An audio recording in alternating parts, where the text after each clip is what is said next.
చాలామందికి ఈ దేశంలో అసలు వాళ్ళు పుట్టినటువంటి సమయం తెలియని వాళ్ళు ఉంటారు. పాపం వాళ్ళకి తెలియదు. వాళ్ళు జాతకర్మ చేయించుకున్న వాళ్ళు కారు, వాళ్ళకి జాతకాలు తెలియవు. తెలియనప్పుడు ఎవరైనా ఇబ్బందులు పడుతున్నారనుకోండి, పెద్దలు ఏం చేస్తారంటే వాళ్ళు పడుతున్న ఇబ్బందిని వింటారు. బహుశः జాతకంలో వీళ్ళకి ఈ దోషం ఉండి ఉంటుందేమో అని అనుమానం ఉంటే ఓసారి శ్రీకాళహస్తి వెళ్ళి దర్శనం చేసుకో అంటారు. శ్రీకాళహస్తి వెళ్ళి దర్శనం చేసుకోని ఎందుకంటారంటే, లోపలికి వెడుతున్నప్పుడే అపసవ్యంగా వెడతాడు. శివానుగ్రహం, శివుడు శాసిస్తాడు. అపసవ్యం నీకు ఇష్టం, వాడు నాకు అపసవ్యంగా వచ్చాడు, అవమానం నాకు, కానీ నేను దాన్ని సత్కారంగా స్వీకరిస్తున్నా, వాడి జోలికి నువ్వు వెళ్ళడానికి వీల్లేదు. ఎందుచేత అంటారేమో, గ్రహములకు స్వాతంత్ర్యము లేదు. చాలామంది తెలియక శనీశ్వరుడు అంటుంటారు. శనీశ్వరుడు అన్న మాట లేదు అసలు.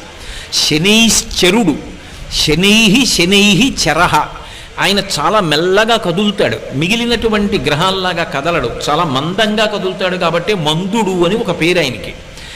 శనీశ్వర గ్రహం అనాలి తప్ప శనీశ్వర గ్రహం అనకూడదు. ఈశ్వరత్వము లేదు గ్రహములకు. అవి మేమీ ఫలితం ఇచ్చి తీరుతాం అనవు.